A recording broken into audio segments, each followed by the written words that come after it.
negara tetangga kita Malaysia membangun ibu kota baru Putrajaya sepenuhnya dengan biaya sendiri.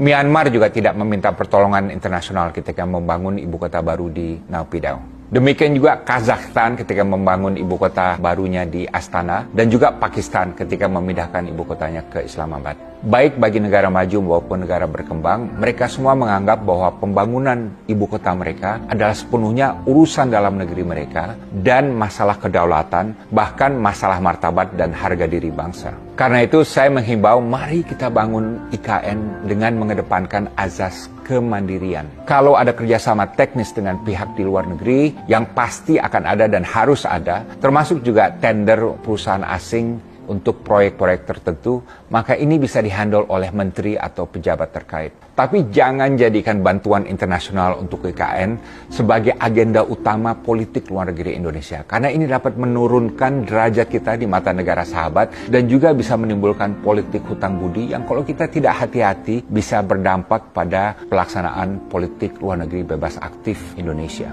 Bahwasanya investor asing belum ada atau belum banyak yang masuk ke IKN mungkin suatu blessing in disguise. Biarkan sejarah dan generasi Indonesia ke depan dengan bangga mencatat bahwa kita membangun ibu kota negara sendiri dengan imajinasi, sumber daya, pendanaan, dan keringat bangsa kita sendiri.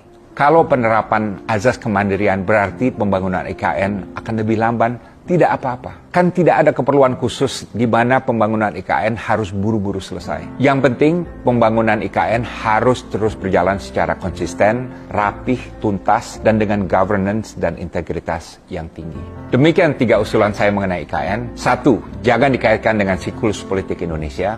2. Jadikan IKN sebagai kota dari, oleh, dan untuk rakyat Indonesia. Dan tidak perlu kita menjadikannya sebagai kota internasional.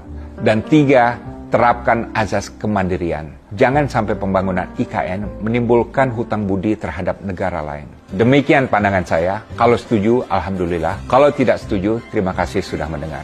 Saya Dino Patijalal, salam diplomasi.